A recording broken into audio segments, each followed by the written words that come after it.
This is your host AB, and this is another edition of In Wrestling. Now, I want to talk about the Matt Jeff Hardy final deletion match. It wasn't a great match. It wasn't much wrestling, but it had a lot of pyro and pretty much things like that. It had a lot of fireworks, fire, pretty much all that. That's what made it great because that's the type of thing that's never happened in wrestling.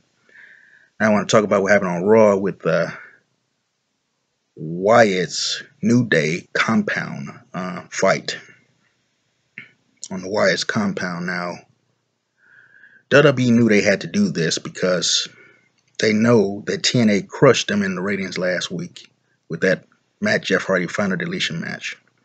WWE had to make those ratings back, so they had to get those ratings back. So they had to do this Wyatt versus New Day on the Wyatt's compound.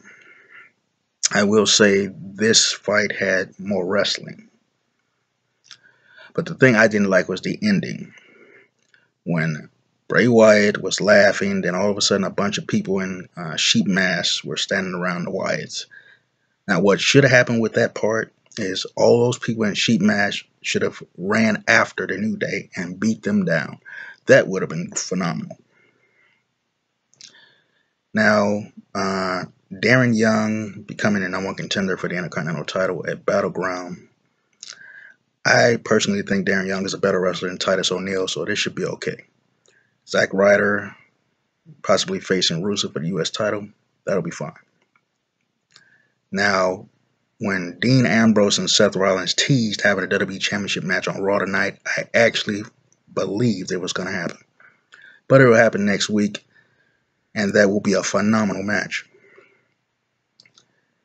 Now, Vince McMahon coming out naming Shane McMahon the commissioner of SmackDown, Seth McMahon the commissioner of Raw.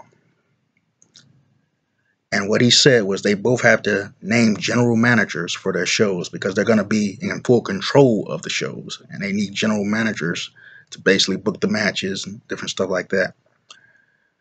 Now, they already gave it away who the choices are. Right as Vince left, Stephanie McMahon mentioned Triple H. Shane mentioned Game On, so we know that Triple H will be Stephanie's choice, and he will be the general manager of Raw.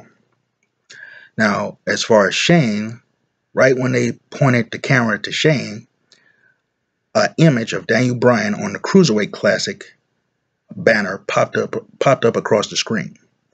So that's letting me know Daniel Bryan will be Shane's choice for the general manager of SmackDown. They basically gave it away there.